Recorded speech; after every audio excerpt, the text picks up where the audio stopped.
This episode is made possible by Drizzly. We're always celebrating something in the summer. Weddings, birthdays, showers, graduations, Wednesdays, the list goes on. And finding the perfect gift for those celebrations can be tough, or at least it was, because now there's Drizzly, the #1 app for alcohol delivery. With Drizzly, you can compare prices on the largest selection of beer, wine, and spirits, then send them out to that special someone in under 60 minutes, or scheduled up to 2 weeks in advance. It's basically the ultimate gifting cheat code because drinks are basically the ultimate gift. Think about it. When's the last time you returned alcohol? Never? Exactly. So if you're looking to spend more time celebrating and less time gift shopping, download the Drizzly app or go to drizzly.com. That's DRIZLY.com to find their perfect drinks without breaking the bank today. This episode is made possible by Sugar Break. I have a confession. I have a sweet tooth, and every year I make it a goal to eat less sugar. And I'm not alone. 90% of Americans are actively trying to reduce their sugar intake. Now, this year, I may actually accomplish that goal with Sugar Break, a plant-based natural solution that helps people manage their blood sugar as part of a healthy lifestyle without completely altering their daily lives or costing an arm and a leg. There are 3 core products. The Sugar Break Resist is a natural minty fresh breath strip that blocks sweet taste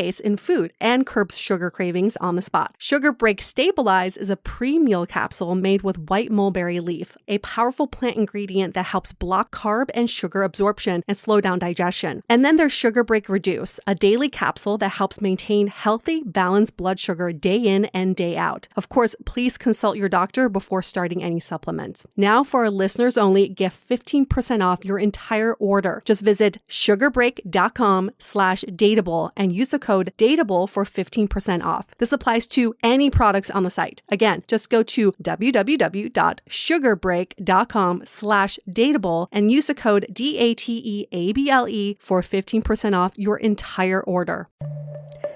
The Dateable podcast is an insider's look into modern dating that the Huffington Post calls one of the top 10 podcasts about love and sex.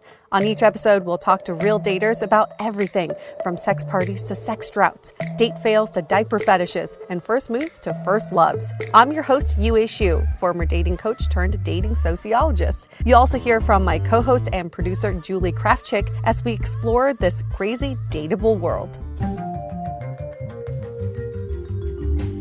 Hello, beautiful friends. Welcome to another episode of the Dateable podcast. We have so much to celebrate on this episode because it is our season finale for season 14. Doesn't mean we stop the content. It just means we stop the interviews for now. We can take a little breather. You'll still hear from us, but it's just a wrap up of a nice, beautiful season. But additionally, we're also celebrating Julie's birthday. Oh my Happy God. Birthday. By the time this airs, you'll already be old. So Let's just celebrate the fact that you're still not old yet. It's all relative. I'm having a real issue with my age this year. I don't Why? know. Like you don't remember your age, or no? I wish that was the case. I don't know, and I know I'm not old, and I don't want to say that I'm old because I know people will be like, "You're not old." Yeah, I'm turning 39, but I don't know what it is. I just have this gut this year, feeling of just being a little. I don't know. Sometimes with your birthday, it brings up where are you in life, all that stuff. But I need to snap out of it and just get into celebratory mode. Yeah, because I'm coming into town and we're going to party until 10 p.m. Yes, that's how we do it. I'm also about to do more shots for egg freezing. So yeah, it's going to be a real party on my birthday. Well, should we be there for the shots? We can do multiple shots. Julie texted me. It was okay, we can hang out on Wednesday. Let's go out to dinner, but I have to do shots first. And I'm in my mind, I was like, damn, girl, you getting it. That's the difference of aging, what shots means to you. In my mind, I was just oh yeah, this is obvious. And then I had to read it a couple times. I was like, does she mean she's going to do shots by herself first? And then we can come? I wasn't sure what's happening. But I was God. Yes, girl. And then you're oh no. Oh, those shots. Not as exciting, but equally as important. It's going to be a wild birthday. Shots it's and shots. It's going to be a wild birthday. Yep. No, I don't think I should be doing shots, but I will be supporting you all if you would like to do shots. Oh, no, I can't. I can't even. I can't do that anymore, even outside of this. One of my friends, God bless her, she has a kid, but when she's like off mom duty, she is like... She's ready. She's ready. And we went to her birthday brunch and I forgot. Wait, at 11, we're doing this? Yeah.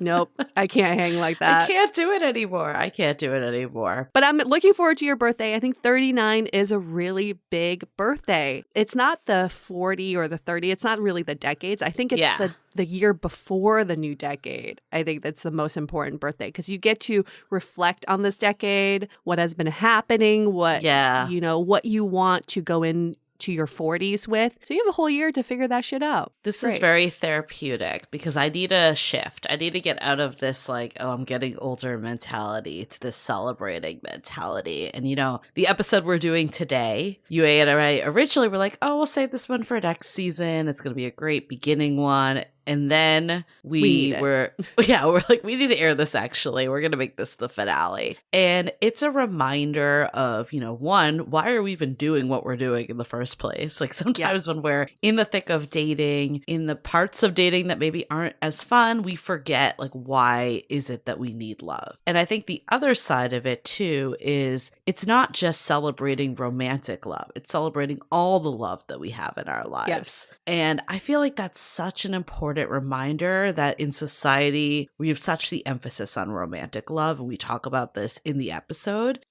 Friendship. I feel like friendship has been so essential to me for my own growth, for just feeling loved and feeling like not lonely in life and feeling like I have people on my side and I can be there for them as well. And I think friendship is a very underappreciated form of love. And pets, I know you feel strongly about pets. We go into that. Very. Obviously, family. Like there's just so many forms of love. And oftentimes, especially when we're seeking that big love, we forget about the rest of the love that's already there. I'm glad you brought that up because I think that's been huge for me to realize is that love is more than just romantic love. And in case you didn't know, this episode is about love, but also why we love. Yeah. And I like that this season, I feel like there's been an underlying theme of getting to the why. Why do you date? Why do you love? Why do you have sex? Getting to the why is so important because then it gives us a North Star. For so long, I think for me, it was just like, I should be in love because society tells me I should be in love. That's when I'm whole. That's when I'm complete. It's not necessarily the case. I realize I want love and I want to love others because it makes me feel like I'm connected to other people and I'm connected to this earth. And it just makes me feel more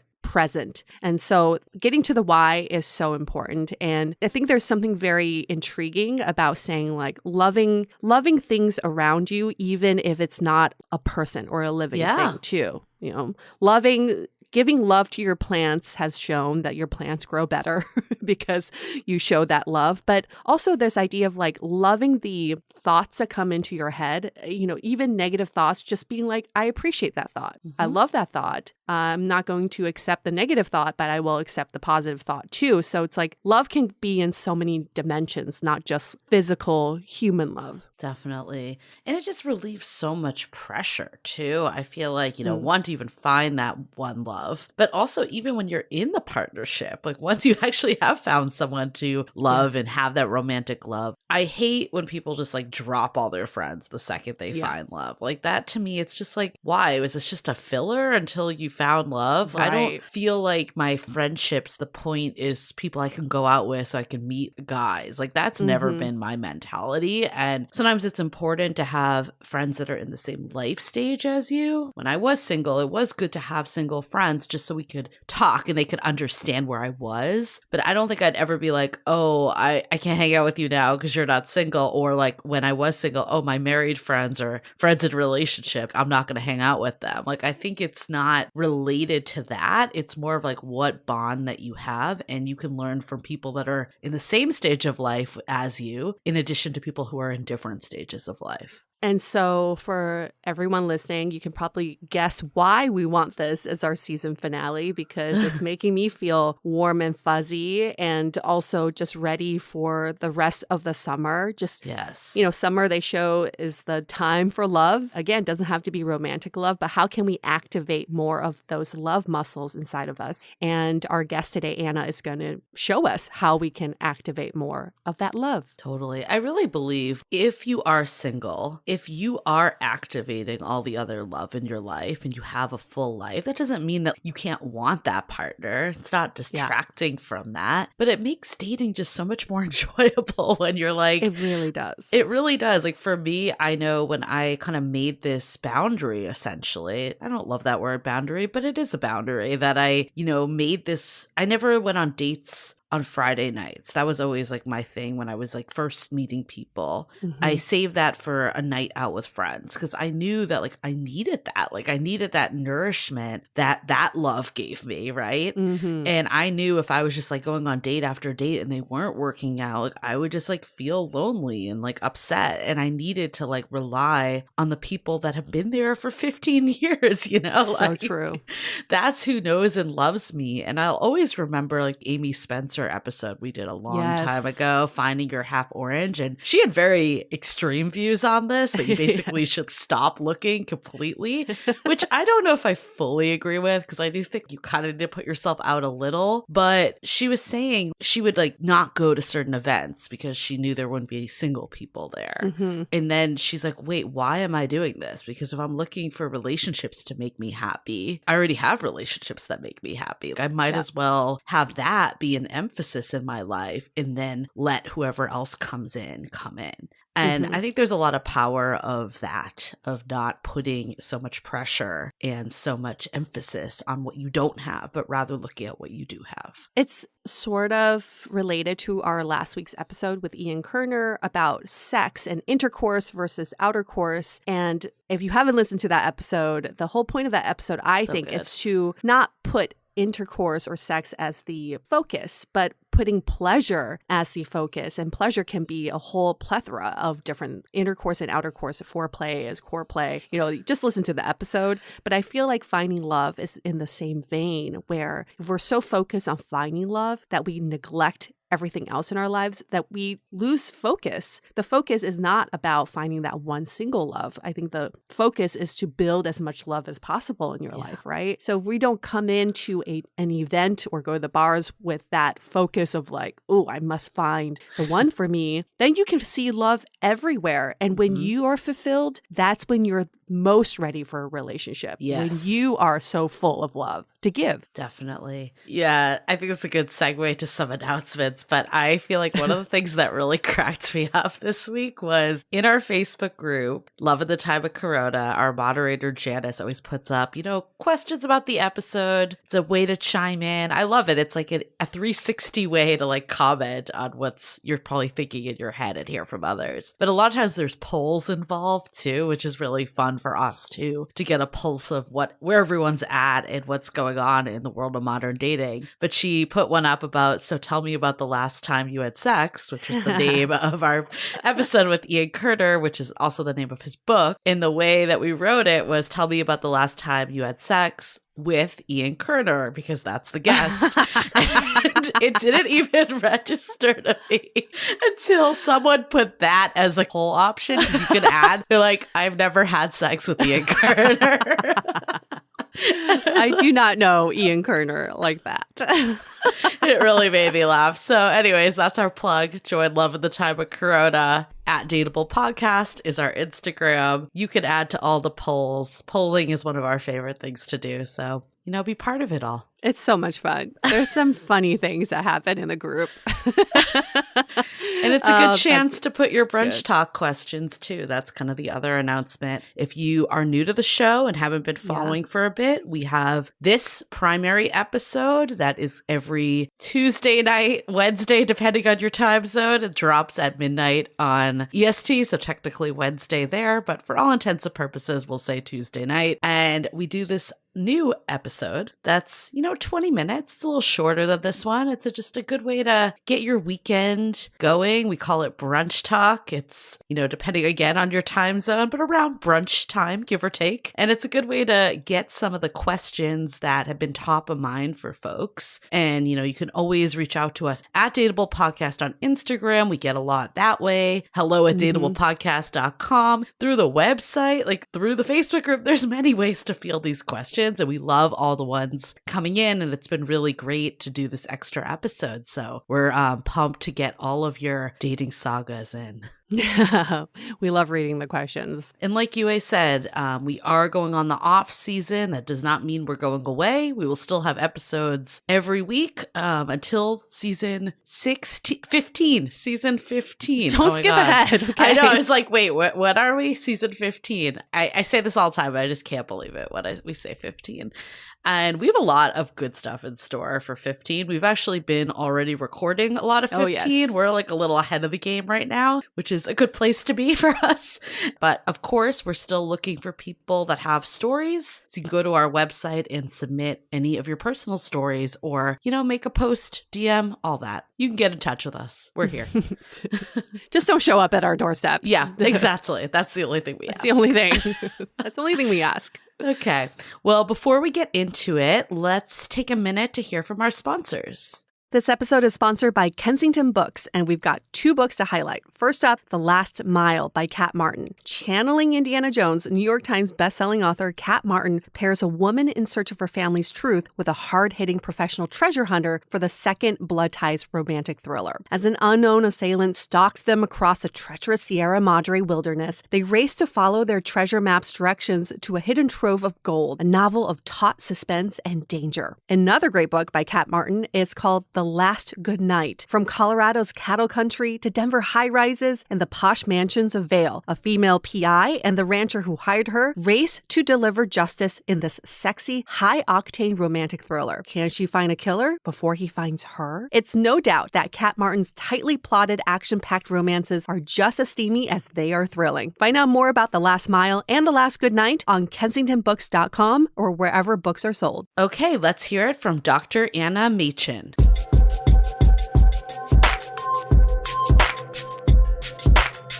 What is love, and why do we love? Those are some of the questions we ask, right? And I'm sure we've all talked about it with our friends and our partners, but what is love and why do we love? That is the focus of our conversation today with our guest, Dr. Anna Machin. How are you, Anna? I'm good, thank you. Thanks for joining us all the way from the UK. She's 46 years old, lives in Buckingham. She's been there for 11 years, originally from Oxford, and she is married. Now, she's an evolutionary anthropologist at the Department of Experimental Psychology at Oxford University. She's the author of a book on fatherhood, The Life of Dad, The Making of a Modern Father, and her recent title, Why We Love, The New Science Behind Our Closest Relationships, really piqued our interest. So let's get right into it because our listeners love talking about science and data and numbers and anthropology.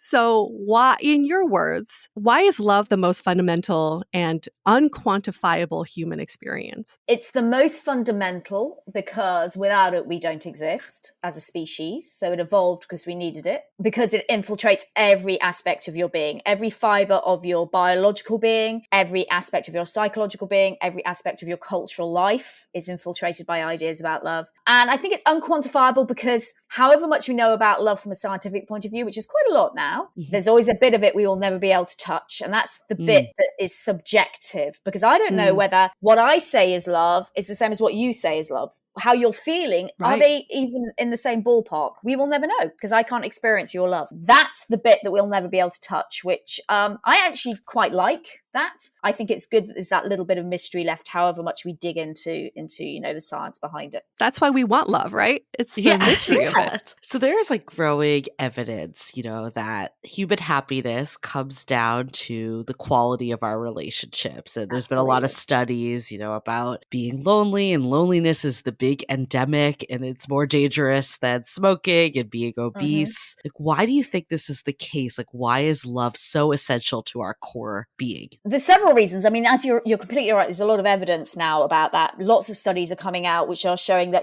the key factor in your longevity, your physical and mental health, your life satisfaction, your happiness is the relationships you build with other people. And there's several reasons why that might be. It might simply be that having all those people around you supports you in times of need. So it might be they support you practically, they might support you financially, they might support you emotionally. It's probably because the neurochemistry that's released when you're with them is just so many happy chemicals that it really underpins your mental health. And it's the newest angle on this is the possibility that particularly something like beta endorphin, which is released when we interact with each other, actually underpins your immune system.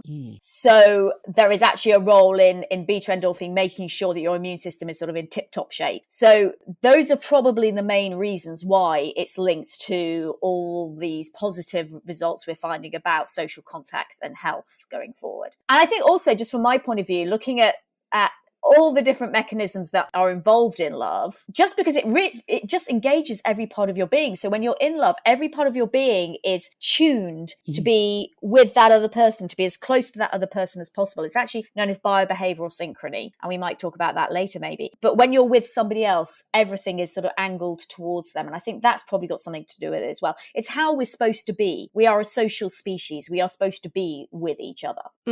And speaking of love, I mean, there are different kinds of love. There's romantic love, but there's all kinds of platonic love, familial love, there's animal love. Is there a hierarchy in terms of which kind of love we prioritize? There's definitely one in terms of what we prioritize. And I get a bit like ranty about this. Rant away. So romantic love is definitely privileged. Okay. We place it on top of the hierarchy. If you think of all the messages we get from the media, even from our cultures, the idea is you couple up and you end up with somebody, and if you don't do that in your life, then you're some sort of lonely, sad figure. But that's kind of how we prioritize it. And it's strange because there's nothing biological to underpin that, to be honest.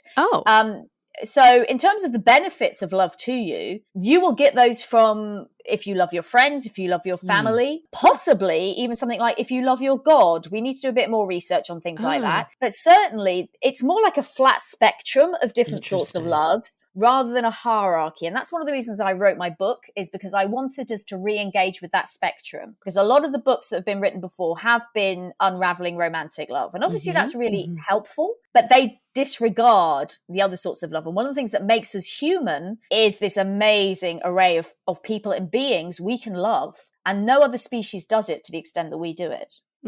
So I definitely, I feel like as someone that was single in their 30s when a lot of my friends were coupled up, having friends, filled a lot of that void of loneliness. And I definitely agree with that. But I can also hear people arguing. And, now being in a couple, I do see how it's a little different. Like you have this person that does life with you more, and it's your partner, where your friends kind of have their own lives and it's not intertwined as much. How would you respond to that? Would you feel that, is it still important to find that romantic love, or can you do life without it? You can certainly do life without it. I've written recently a lot on things called platonic life partnerships. And platonic life partnerships are all about aiming towards having that companion in life, that person that your life is intertwined with, that person you live with, possibly even decide to have children through assisted fertility. But it's based on platonic love. And this is certainly something that's starting to happen more within the queer community, particularly amongst aromantics and asexual people.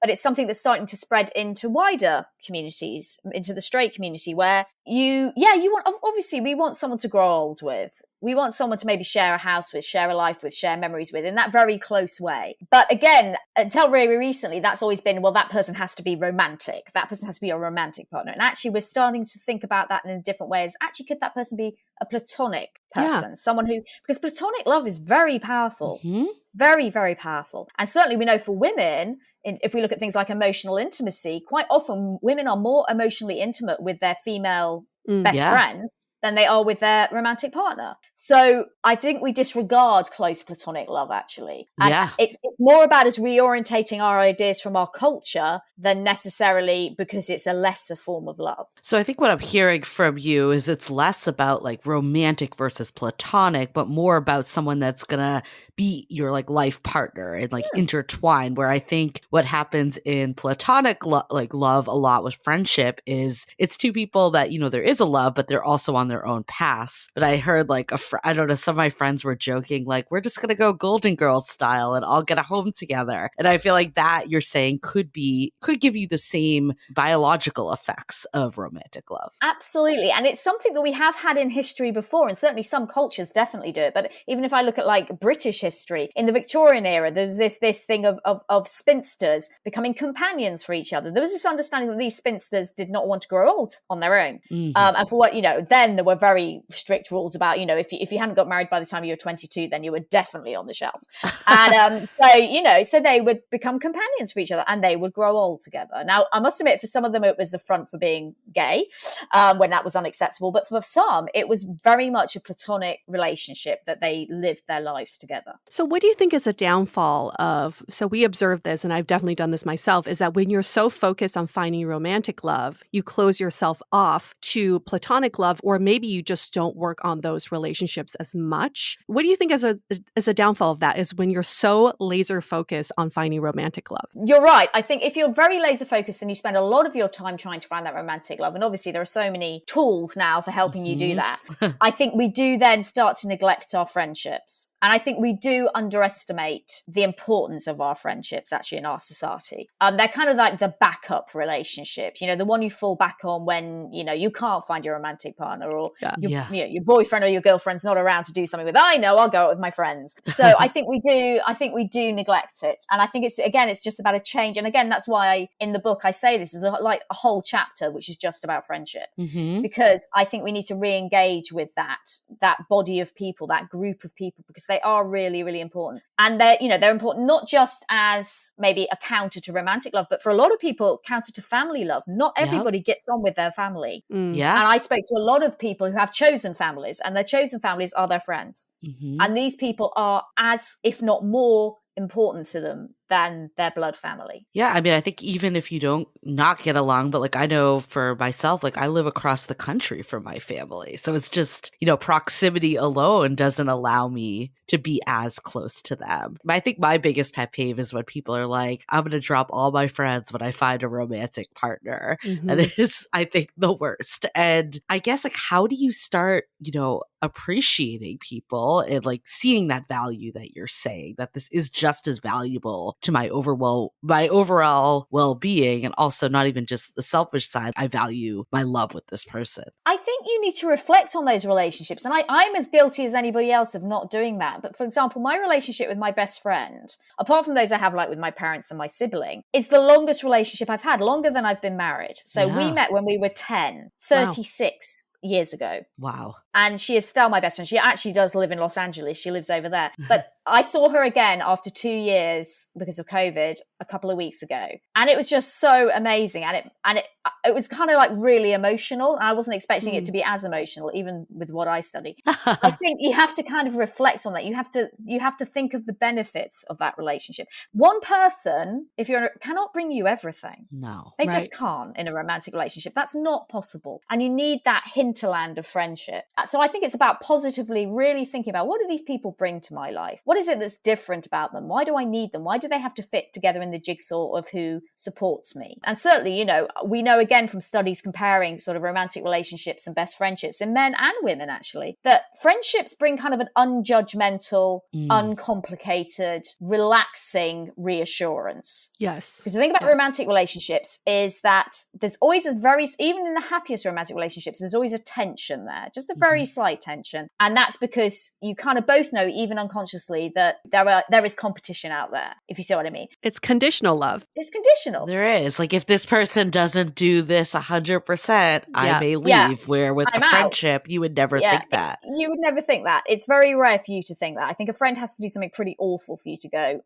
actually, we're not doing this anymore. So I think from our studies, certainly that's what that shows. You know, women get this emotional intimacy and a lot of the women I spoke to for the book, it was all about that non-judgmental support, whereas maybe their families judged their decisions boyfriends or, romantic partners had judged them or not been good for them or whatever it was, but their friends had always been there. They're like this rock that you could return to. And one woman said to me, no, they've seen me at my worst. They've seen me at the most revolting, at just the most unpleasant side of my character, and they're still here. Yeah. Do you believe, and because I certainly have seen this in myself, is that when you work on love in other areas of your life that aren't romantic, it actually helps with romantic love. And something that you have research backing this up is our love for our pets. When I got my first pet, Mojo, and I talk about him all the time, this was 5 years ago, I've never felt that kind of love before. And that's when I really opened myself up to find my current partner that I can fully love. So I guess it's a twofold question is, what is the love we feel for our pets, and how do the different kinds of loves affect romantic love? I think certainly, you can,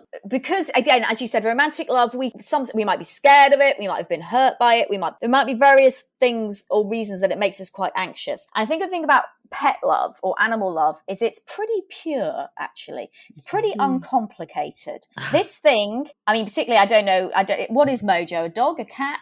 He's a dog. He's my son. Absolutely. Well, there we go. So he's a dog. Okay, so dogs are amazing because they live in the moment.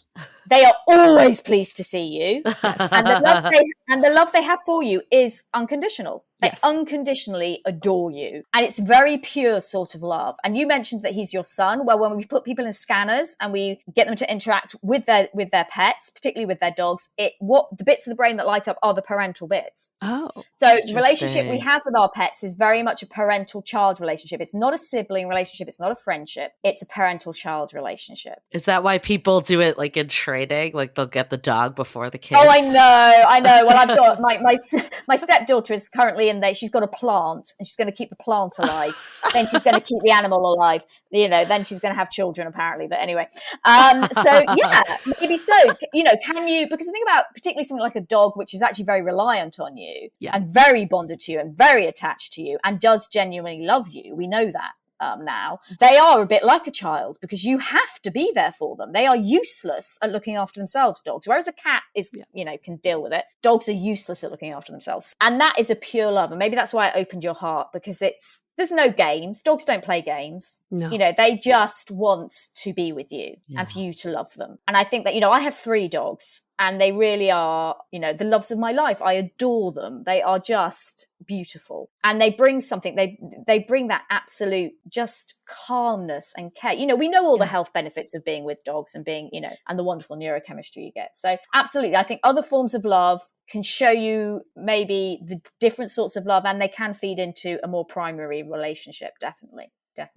I'm kind of just tying together some of what you're saying. And do you think some of the reason why there's so much pressure on romantic love is that we're supposed to find that one person, where with family and friends and pets, you were saying earlier, like a friend would have to do something really terrible to leave. And I think it's because it doesn't have to be the only friend we have. We have more leniency towards it. How do you think love with the one, or the way monogamy is set up, is challenging to love? It is challenging because we aren't, as a species, supposed to be totally monogamous. There's actually no totally monogamous species in the world. At all. Even though people go, oh, birds are monogamous. No, they're not. If you watch them, they're always sneaking off and mating with somebody else. So no, they're not. So monogamy is difficult, and it's mainly a cultural imposition on this biological phenomenon that is love, and that is reproductive love. It's very hard because you've got this tension between that social construct that is monogamy, and most religions preach monogamy, most legal systems preach monogamy, most of the images you see in the media are about monogamy, and that's the structure that we base our families on in most, in most cultures. And it's a very powerful message, but there's this tension because your biology is not quite pushing you in that direction. And also the idea of the one, this romantic narrative we have, is quite unhelpful because I think it puts a lot of pressure on. There's one person, you've got to find the person. And that's not true. It's not like that. It's an algorithm like everything else is. And there's lots of people out there who will fit you because attraction is very complicated. But we have this message of the one. We also have this message of that it's all going to be, sunshine and roses and butterflies butterflies and Disney and all this kind of thing. And again, it's not. It's hard. All relationships are hard and all relationships take work.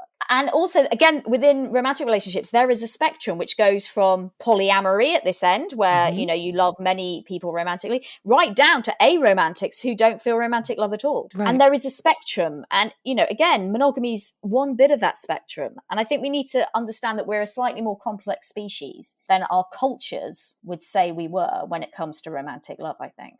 Do you think love can disappear, can just be gone in a relationship? It can. I don't think it happens in an instant. I don't think you can. I mean, some people say, I woke up one day and I decided I didn't love them. But if you look at that trajectory that reaches that point, there will have been a general withdrawal has occurred. But yes, certainly love can completely disappear. You know, there are two elements. If we look at the biological dimension of love, there are two elements really. There's the neurochemistry, which addicts you to the other person. And then there's the psychological role within that, which is that when we fall in love with somebody, we subsume them into our identity. That relationship becomes part of our identity. So suddenly your identity is not single woman, it's person in a couple. And the fact that you're in a couple with that particular person becomes part of your identity. Right. And your identity changes because of that. So when you fall out of love, generally, if you are the one that's kind of ultimately going to call the end to the relationship, what you tend to see with people when you observe them is they slowly start to physically withdraw. And it might be because there's something about the person that's annoying them, or, you know, they've both changed too much or whatever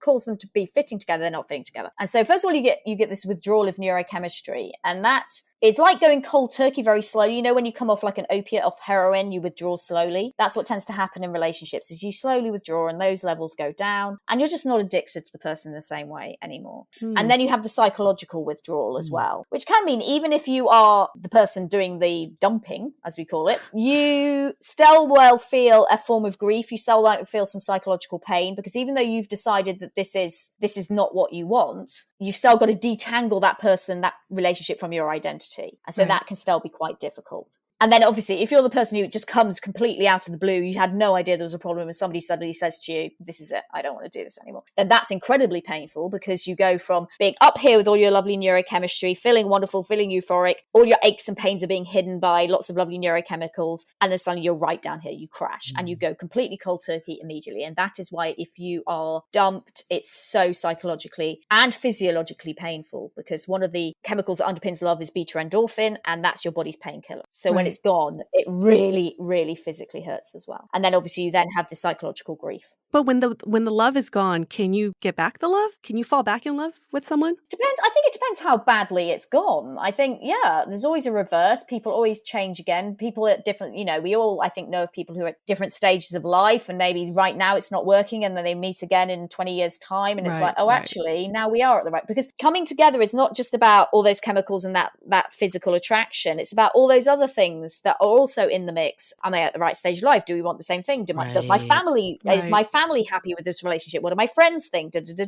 Oh my God, I really want to do my career. So there's so many different things that come in that at this point, this might not be right, but in 5 years time, it might be. Or, you can do a lot of work on yourselves and you can become slightly different people. And then that. So I don't think falling out of love means it's forever. I think in some cases it can come, you can really, or even if you stay together and you're right close to the abyss of it ending, you can pull it back. But I think it takes a lot of work at that point. So let's talk about heartbreak for a second, because we're going down that path. Yeah. So, you said it yourself, like heartbreak can be completely brutal because, it's grief and it's playing on our biology and psychology, everything, aspects of all of it. Is there a scientific way to like get over it more, or do you kind of just need to go through it? There are certain things you can do. So, for example, try not to shut yourself in your apartment and never emerge again, because actually what you need to do is you need to try and get that neurochemistry from another source. So, fall back on your friends, see them, get that interaction from them. I always say to people, there are many things that produce those neurochemicals which aren't love. So, for example, dopamine. So, dopamine is one of the hormones of love. You can get dopamine from lots of other, doing anything you really like. So, for example, hugging your dog is really good. Yes. Because you're going to get that hit of neurochemistry from your dog. Eat some chocolate. Chocolate produces dopamine. Red wine produces dopamine. All these things. Exercise is really good for beta endorphins. So if you can, go out and exercise. And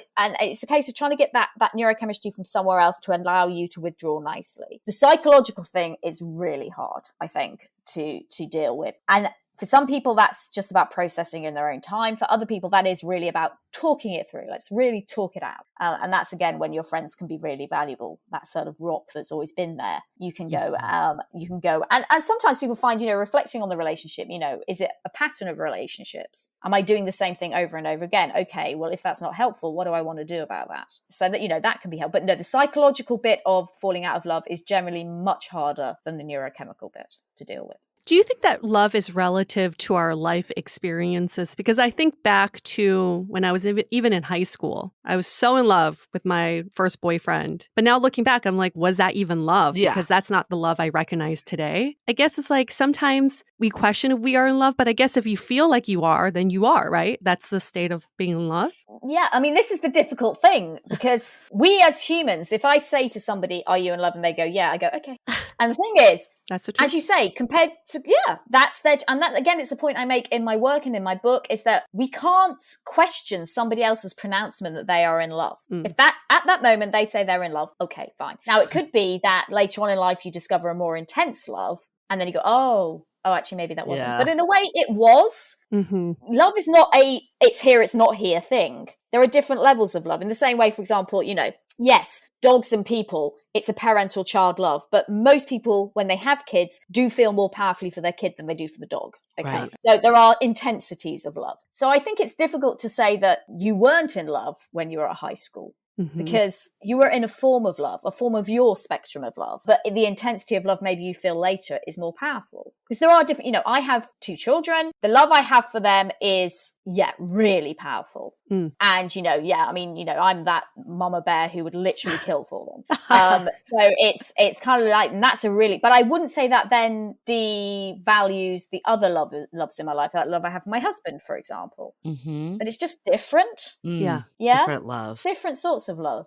I think the most time I've been challenged by the idea of whether somebody is in love is when I've looked at people who live in abusive relationships, so intimate partner violence. And I talk about this in the book because I think the darker side of love is important to look at. Talking to people who've been in those relationships, looking at studies of people who've talked about where love is in those relationships. And they will say, well, yes, I love, even though the partner's doing awful things to them, they will say, yes, I love my partner. Now, a lot of people will go, well, of course they don't. There's no way, because that's just, how could you love somebody who would do that to you?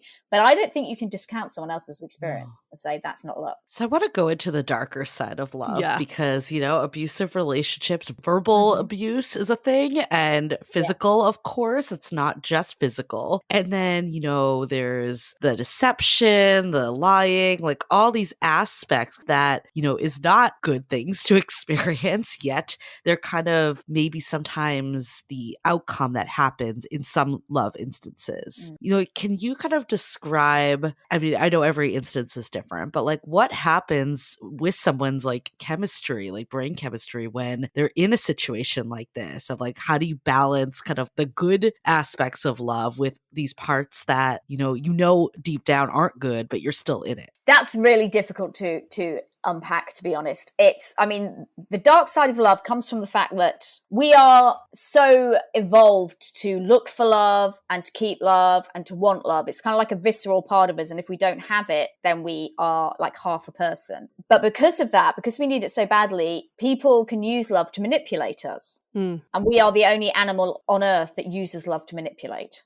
No other animal does it. So because of that, you can, the classics, if you loved me, you would do this kind of thing, which some of us might have said jokingly, but some people say that very seriously, and that's why it can be used to control. And someone asked me about this the other day. We said, well, surely that's like maladaptive, because that's actually going to threaten your survival. It's like, well, yeah, no adaptation is 100% positive. And so the vast majority of love is a good thing. But there's this part of it that is negative, that is survival threatening in certain circumstances. It's really hard because some of us are more predisposed, maybe by our upbringing in particular, to be drawn to people who are more likely to do that to us. Got it. And we might be less equipped to recognize it and to be able to go, okay, this balance is wrong and this is not healthy. So it's a really, the question as to why people stay in abusive relationships is a really difficult one. A really interesting study recently, which was done in South Africa, said one of the things that might keep women in romantic relationships, particularly young women who are in abusive relationships, is the romantic narrative. And this idea that we tell them that,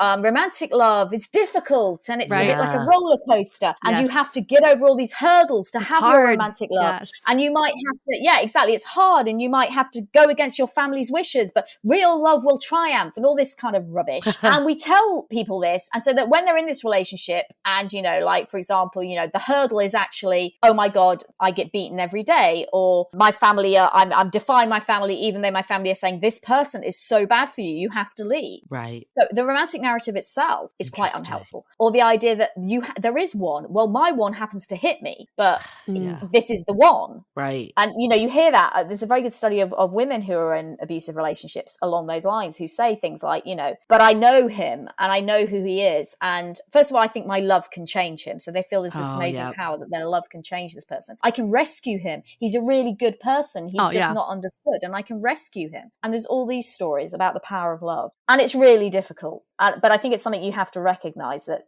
as with, you know, grief is the price you pay for love, then I'm afraid this horrible end of it where people manipulate and abuse, using it to trap you, is also the price, I'm afraid. Don't you think there's also a biological factor to this? I've read research about how love makes you dumb. I mean, literally clouds your judgment, and you don't see the red flags, and you just want to see this person for their good and not their bad. Don't you think there's an aspect of that that's just like, the narrative aside, we're just biologically also not seeing these things? That tends to happen only, though, in the very early months of a relationship. So people who've been in long-term relationships for a long time, that's pretty much dropped by that time. But yes, when you are first in love with someone, the bit of your brain which it's called theory of mind, and theory of mind is the ability to tell what somebody's going to do next. You need theory of mind to spot a cheat, to spot a liar, to spot people who are not being who they say they are. So it's that kind of reading mind. Who is this person really? That's known as theory of mind. And when you fall in love, that bit deactivates. So love is blind. It's genuinely blind because that bit stops working. And we were having this chat the other day trying to go, well, why would that? Because that puts you at massive risk, actually. Yeah. Because you can't detect these people. But we were just wondering that if it didn't deactivate, humans are such a neurotic species that we would actually never go out with anyone, because we would just simply be going, oh no, they're awful. So we have to kind of like shut it down for a bit to give us a chance to actually go out with anyone at all, I think. I don't know, we were kind of joking around, but we were trying to work out why would it deactivate? But it does, yeah. And it tends, so that's why, you might be in a new relationship maybe a few months in and your friends are kind of like, really? Because, they're not that great, are they? And you just literally cannot see it. Yeah, no. Interesting. So, okay, what about like unrequited love or, situationships where you're really not getting what you want, or it's one-sided? Why do people still feel love towards this person? Do you know what? That's a really good question, and we don't really know. And we don't know whether any other species experiences one-sided love. Because in one sense, we kind of study this in several different ways. We study people who are in unrequited love with people like, let's say, like in the office or something, or at school, and you feel this passionate love for them. And it's really hard to know. And we haven't really put those sorts of people in the scanner yet and done a lot on them. But we do know, for example, if we look at what we call parasocial love, and that is love for like a movie star or a celebrity or a character in a book or even an avatar in a Second Life game, that's parasocial love. It's a crush. Yeah, it's a crush. Basically, we're not allowed to call it that anymore, though, because apparently that's not acceptable anymore. No, not in scientific levels. We have to call it parasocial love. And parasocial love is a real thing. It's whether or not unrequited love is a bit like that. It is a form of parasocial love. And we are amazing as humans because we seem to be able to love something without having that interaction, without having that physical interaction. It's like religious love. Okay, religious love is really well researched now. And we know when we put people who are in deep religious love in a scanner, so there's been some amazing studies done on like devout Christians, like nuns, people like that, put them in a scanner, get them to commune with God in a mystical state, and you see the fingerprint of love in their brain. So they love God. It's a genuine thing. And all the prefrontal cortex, which is what lights up when you interact with another being, with another human, lights up. So they think genuinely, I'm in a relationship and I'm talking to a fellow human, but I can't see him, I can't touch him, I can't commune with him. So we are able to do that. Our brain is able to fall in love with none of the physical presence or activity. So probably unrequited love is maybe a similar experience. Is that you don't actually need to get anything back. I was definitely in a situation like this in my 20s where I actually like felt like I was in love with this person, even though it wasn't a real relationship. And I'm kind of putting it together now. Do you think that I could have just been in love with love? Like, is that a thing? In love, I don't know, I mean, I suppose might have been. Though the fact that you zeroed in on one person is probably unlikely. I think if you were in love with love, you just very randomly Okay, just love everyone. I love everyone. So I think you probably loved that person for a reason. There was something about them that attracted them to you. I think you can be in love with aspects of being in love. So we have people when we in the lab who, we always ask people for their relationship history, and you'll get those people who are always just having 6 month relationship, 6 month relationship, 6 month relationship, one after the other. And they are quite clearly addicted to the first stage and the real hit of lustful neurochemistry because the neurochemistry changes as your relationship goes on. The first stages is a slightly different cocktail to when maybe 6 months, a year in, and there's some people who are just completely addicted to that bit and they just love that bit. And then when it kind of starts changing that cocktail recipe and things start to become maybe less based upon attraction and passion and more on what we would actually call love, then it's not so much. Yeah, what are the stages of love? Like, I know that you go through different stages. There are really two main ones. So we have lust at the beginning, which some people, get a different academic on, you probably get a different answer, but I don't classify that as love. Okay, so lust is the attraction stage. Lust is underpinned by oxytocin, dopamine, and serotonin. It's got a lot of unconscious activity. So a lot of lust is unconscious. It's in the core of your brain. You see a lot of hypothalamus activity because that's where the sex hormones are. And whilst there is conscious contemplation, there's not as much. And then when you move into love, what happens is we introduce a new chemical, which is beta endorphin. And beta endorphin is an opiate. Okay, so it's your body's heroin. And it's powerful enough to underpin human relationships for decades, whereas the other ones aren't. So we introduce beta endorphin at that point. And passionate love tends to drop slightly and become more what we call companionate love. And companionate love is much deeper. It's what we call an attachment. It's very drilled into your psychology. This is when the person really is part of your identity. You see different behaviors. Yeah, some people, I think, find that transition quite difficult because maybe it's less exciting. It's much more conscious. So you're using much more of your conscious abilities, your cognitive abilities, such as empathy and trust and reciprocity and that kind of thing. So it's a very different sort of experience as to the early stages of a relationship. Let's hold that thought for a few messages. Have you ever thought about how much better dating would be if you had a whole army of people supporting you along the way? We know that dating can be frustrating and lonely, but it can also feel fulfilling and fun. Have you recently decided you want to make some changes to your love life? Maybe you've recently re-entered the dating scene. Maybe you've gone on one too many dates that went nowhere. Or maybe you're just ready to take your current relationship to the next level. That is exactly why we created the Sounding Board, a true extension of our podcast that delivers a personalized experience, which includes monthly office hours where you can drop in and chat with us about anything, weekly sound-offs with guided discussions, and regular virtual happy hours. Allow Julie and I to become your dating Sherpas to provide real-time guidance and wisdom in a more intimate way so we can all navigate dating and relationships together. Join the Sounding Board today by going to dateablepodcast.com/sounding board. Again, that's dateablepodcast.com/sounding board. What's your opinion about this? Because Julie and I always text back and forth about how we're in a love crisis, where I think people are afraid to fall in love because they know there's hurt on the other end of it, or they feel like it maybe takes up too much work. Do you feel that if we are indeed in a love crisis and we're not working the love muscles, that we could eventually lose the ability to love? I don't think we'll ever lose the ability to love because love is fundamental to our survival. Basically, those people who are finding that so fearful and not getting together, I'm afraid those genes ain't going down any generations. Whereas the people who do overcome that, their genes will go down. And you would probably end up with a lot of people who had a lot of genetics which underpin high motivation to find a partner, that kind of thing, which is a genetic underpinning. So, some people are more motivated to find partners, to be in long-term relationships, to find that they make them happier than others. That's part of your genetics? That's partly of the genetic influence, yeah. Very interesting. Okay, so some people are more motivated to be like in a couple than others. Some people find it a much more satisfying and happy place to be. So, I'm afraid those people would carry on down the generations, and the other guys who were like, yeah, I don't want to do this, wouldn't reproduce. I always thought that was your upbringing more than your genes. Do you know what? It's a really difficult and complicated relationship. One of the biggest studies we ever did at Oxford was on the genetics that underpin love. Wow. And it's a really complicated relationship. So no, your upbringing is really important. particularly because your upbringing really influences the structure of your brain and influences things like how much grey and white matter you have in relationship areas of your brain, your baseline levels of neurochemistry, for example, that kind of thing are affected by your upbringing. But there are certain things that also have a genetic influence. And then there's this really complicated environmental genetic relationship. So, for example, the oxytocin receptor gene, which underpins oxytocin's ability to operate within your brain, has 26 point mutations on it. And each of those 26 point mutations have an influence on your love relationships. Okay. So that underpins a lot of the variability we get between people. The biggest thing that interests me in love research is why we are all different.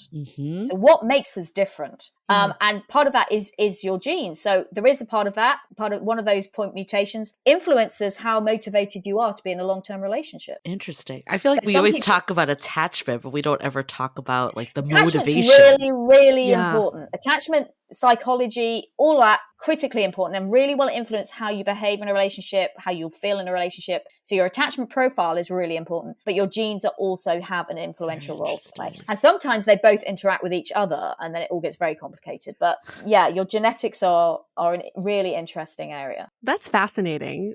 What are some ways we can awaken our love muscles or ability to love? I mean, I thought I wasn't able to for a long time. The last time I said I love you was in 2009. And then it took another almost 10 years for me to say I love you again. And for all those years, I thought I didn't have the ability to love anymore until I got Mojo. So are there ways we can just awaken those senses more? Do you know what? I think it's about being more self-aware. So it would be interesting to know during those 10 years what your attachment profile was.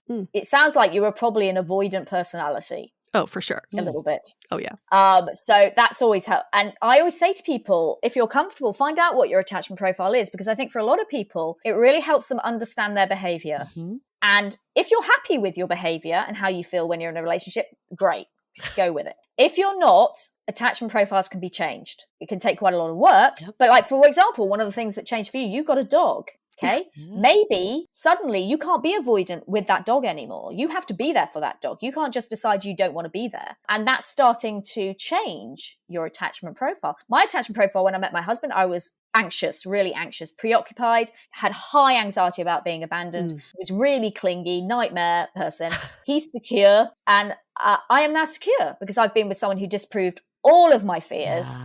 And I'm now secure. So you can change that. So that's always really important, I think, in exercising those muscles. I think trying to maybe practice some of the behaviors which make you more open to letting people in. So emotional vulnerability is really important in finding relationships and also maintaining them. So we know that people who are more emotionally vulnerable, more willing to share sort of their deepest thoughts and fears and feelings about something, are much closer to the person they're in a relationship with than those who cannot do that. And so it's always about exercising that bit. It can be really scary, but there are sets of questions that we give to people to try and help them do that, starting at really gentle levels of emotional intimacy and vulnerability, right down to something that's really quite intense. And you can slowly work your way through and slowly open up that bit of you that allows that person in. So there are things you can do that can certainly exercise that muscle, and also find the love that you want to have. Right. Yeah. It might not be that actually romantic love is your thing. Right. It might be that dog loves your thing, or friendship loves your thing, or God loves your thing, or So look at the full spectrum and think, well, actually, what kind of love do I want in my life? Interesting. Well, it's so fascinating that love is so different for everyone, and that's what makes it hard, like you've said too. And on Yue's example about, taking 10 years to say I love you again, like I think this is a prime one. I know we put a lot of weight on those words, I love you, but some people have no problem saying I love you. Sometimes it can be said in a month, where others, it's a struggle. It takes years to actually mutter those words. Does that just all come back to like your biology or how you're raised or your It's really complicated. Okay, there's never one thing about love is it's really complicated. There's never one answer to any question. So it kind of partly is what you believe love means. Okay, so what do you think love is? Because we all define love in a slightly different way. Part of it is how we were brought up and how we were shown what love was. Part of it is cultural. There's been some amazing studies, and again, I talk about them in the book, about asking people in different cultures to answer the question, what is love? Yeah. And you will get really, really different answers. What are some that you've heard? Yeah. So, for example, if you ask about love in somewhere like Russia, not a good choice, but Russia, the Russians, love is actually quite a difficult, hard, can be quite a negative feeling, can be about distress and abandonment. They're kind of, yeah. So love is not necessarily this joyous thing and defined in Russia. It's a difficult thing. If we look at some, for example, some Kenyan cultures, their love is very much tied to God. So love is a spiritual thing. Love is about being on a higher plane. Love makes you closer to God. It puts you on this higher moral plane. So it's very tied to religion. If we look at somewhere like Brazil, love is the family. Okay. So love is about loving your family, providing for your family, turning to your family first. So it really depends where you come from. It's, first of all, what you think love is. It's a major cultural component. Some of us are more able to be emotionally vulnerable and say it. Others find it a really scary thing to say. And that might be, again, because of what your experiences of love have been when you were younger. Maybe you loved somebody very much. Maybe you loved your parents very much and you didn't feel that came back. So, there's lots of reasons why people, and some people just don't put a lot of weight on it. For some people, it's not a very valuable word. Right. To be honest, it doesn't mean that much. So that's always difficult. And I know I'm not a therapist, but I know therapists talk a lot about love language to the extent that, okay, what do we both mean by love? Because it could be you mean completely different things. And it's about trying to work out, what we actually mean when we say love. What about the word falling in love, like that phrase? How do you feel about that? I could see you cringing. No, I mean, falling in love is fine, because in a way it does feel like, maybe the falling bit comes because it is such a rush. Yeah. Because the neurochemistry, particularly for some people, is such a euphoric high. All of these chemicals are made to make you feel euphoric and high and happy and all of these different sorts of things. And so I think for some people, particularly people who maybe exist at quite a high level of them, it is a rush. It is a falling. You feel slightly out of control. Particularly because that theory of mind bit has turned off, you are out of control. You can't quite assess what is going on. So I think falling in one sense is maybe just somebody trying to explain what the hell it feels like when you get this rush of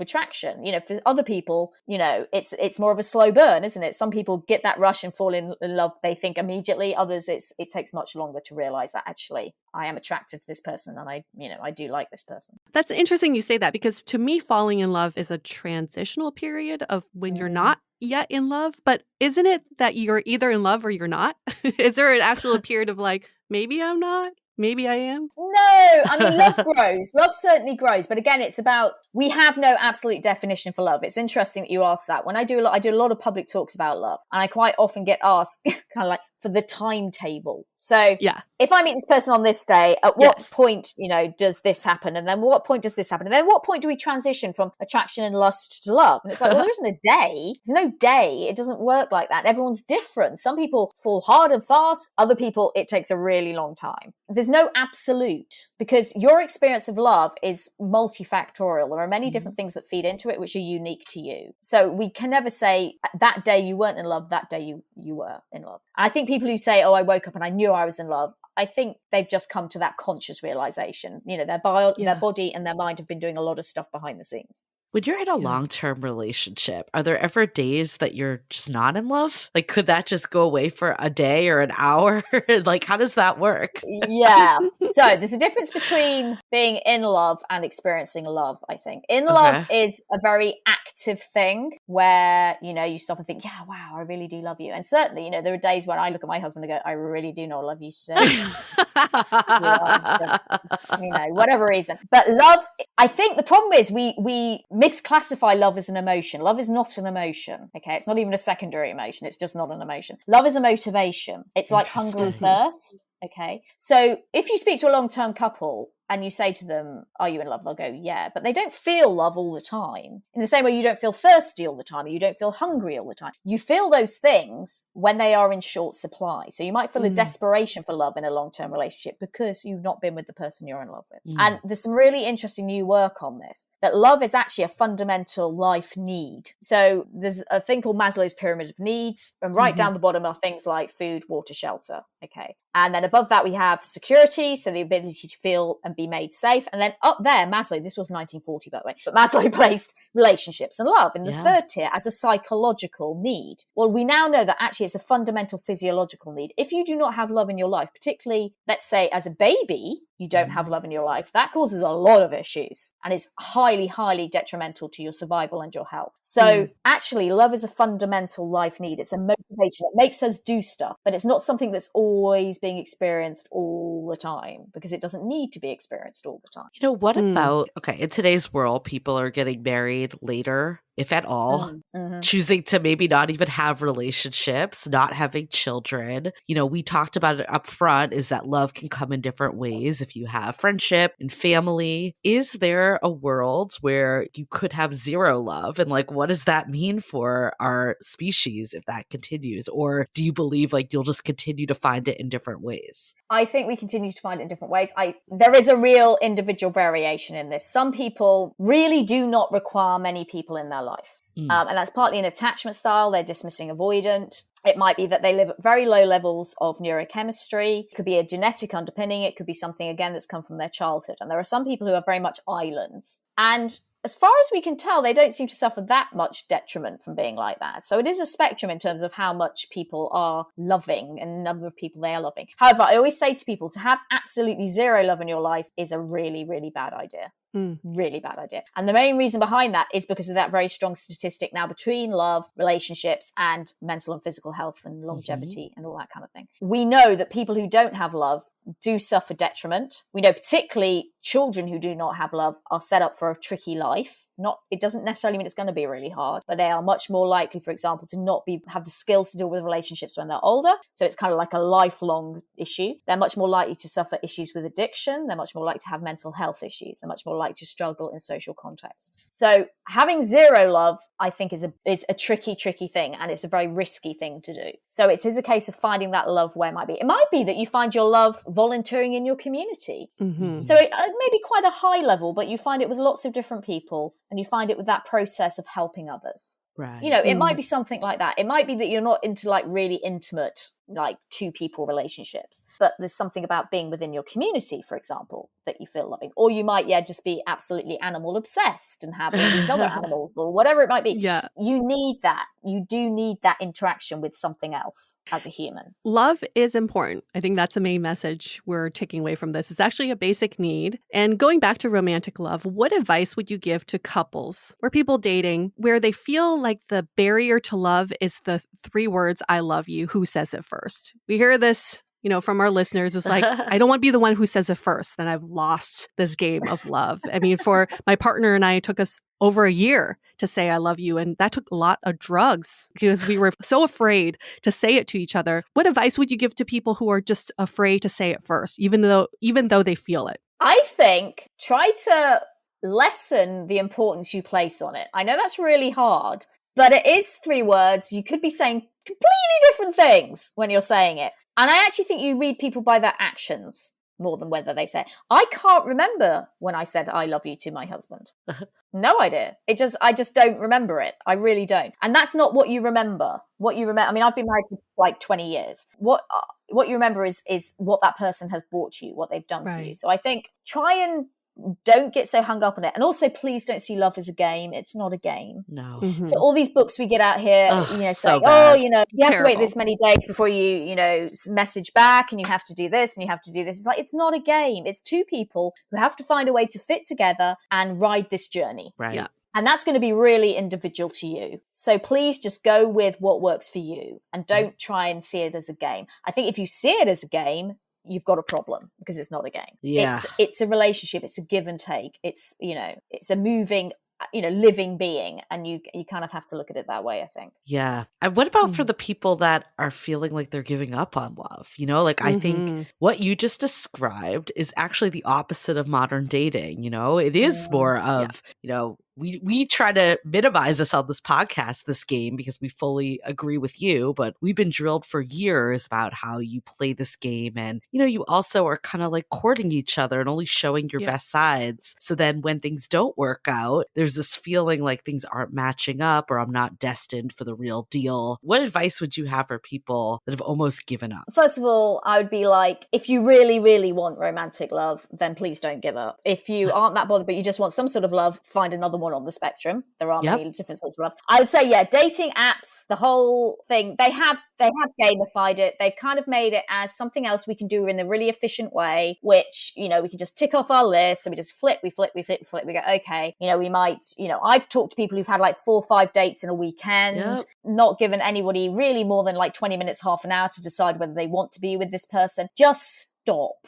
Okay. Yeah. Because the thing about human love is humans were designed and evolved to love in person for a start. So I always say to people, dating apps are fine if you see them as a tool. You need to control them, not them you. Yes. So you need to set yourself some rules. Okay. So you need to say, I will have a certain number of like messages with this person, and then I will decide I either see you in person or we forget it. Because otherwise what you get stuck on is messaging, and never meeting them. And you don't allow your brain to do its job. Your brain is the most amazing dating algorithm. Okay. It's really good at taking loads of sensory information and deciding whether or not this person is for you. You cannot do that through a screen. Okay. There's no way you can do that. The other thing it handicaps you with is that ability to spot a cheat or a liar. All those really good skills you have, you can't use them online. They don't work. You need to be in the room. You need to use your instincts. Okay. Is this person like genuine? Is this person someone I want to go further with? And you have to, I think, try not to prevaricate too much. The trouble with all this amazing opportunity of all these different dating apps is you always feel there's something else out there and maybe something better. It's called the paradox of choice. Yeah. We are not evolved to take decisions based upon picking so many different things. And it's like, I can't actually compare them. So again, it's about maybe taking more time, deciding again, set some rules. I'm not going to just constantly flip. I'm not going to prevaricate. I'm just going to take a decision. And if you can, give them more time. Okay. People are a little bit obsessed with, quite often what I will hear is, I didn't get that chemistry. Yeah. I didn't get that feeling. 50% of cases don't get that feeling. Yeah. Okay. There is no instant chemistry going on there. What it does is that's just one aspect of attraction, that instant chemical feeling. And that's that unconscious algorithm in your brain, which is lust, which has gone pitting. And getting that chemical feeling does not actually predict whether you will have a long-term relationship with that person. That's just lust. Okay, guys. What you need to do is realize that for some people, it takes much longer. You might be the kind of person who's actually more drawn by someone's brain. Yeah. What are they going to say? Are they funny? Do they read good literature? Do we have a lot in common? What do they talk about? Actually, the brain is the sexiest organ in your body. So for some people, it takes much longer to get that chemistry than those initial 10 seconds. So give people space and time. And maybe we've kind of made it into a real chore, I think. Yeah, yes. It's a job. Yeah, it's a job. And I think maybe the apps have made that happen. I think maybe if we can step back and reevaluate that a little bit and say, it shouldn't be a chore. It's not something on your tick list to go, by the age of 30, tick, I've got the partner, moving on to the next thing. Yeah. It's try to, if you can, try to chill a little bit about it. Definitely. Well, I love that the brain is your best algorithm. I think everyone needs to live by that. And sexiest organ, those two. Sexiest body part.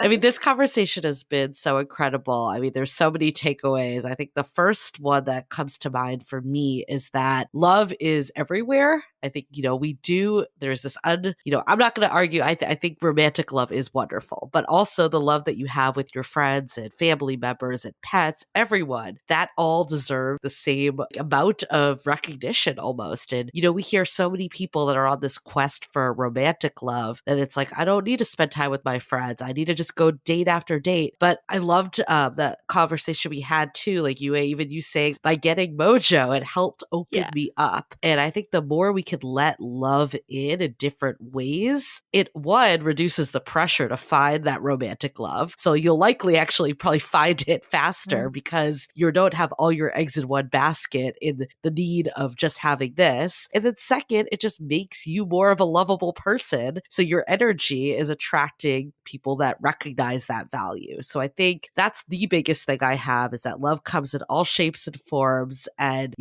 instead of focusing on what we don't have, let's focus on what we do have and build up that abundance. Other piece too is just that we all experience love differently. And that could be person to person or even us in different time periods. And I love there's no right or wrong. And I've definitely been here before too, that I'm like, did I actually experience love with my ex where I thought he was the one, but compared to my current partner, it's not. But it's good to know that like, it's just a way that you're evolving and your definition of love is evolving. And you need all these experiences to get you to, love the way that you're meant to love. So nothing is wrong in terms of love. It's more of how do you see it and what value can it bring to your life? Mm-hmm.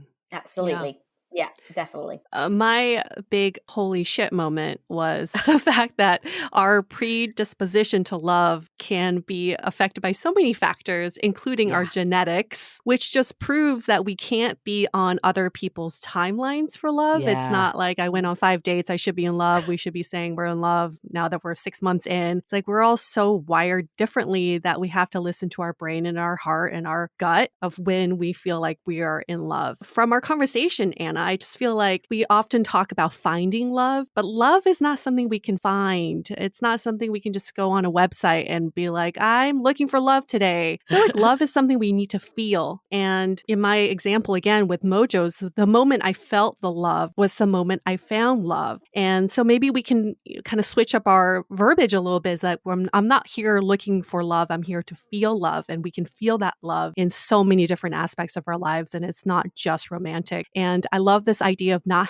having a hierarchy of love and not placing romantic love above the other kinds of love. It's just a spectrum. And we I don't want to use should, but we can always encourage ourselves to feel the spectrum of love instead of prioritizing that romantic love. Absolutely. You got it right there. Well, thank you, Anna, for this conversation. If people want to learn more about your research, where can they find you? Okay, they can find me. I have a website, which is just annamachin.com. I'm on Twitter and and also so there's loads of articles and podcasts on the website. And obviously, Why We Love, my new book is out in America too. So It's all like summarized in there. It is fantastic. So definitely recommend reading it. So thank you. Fabulous.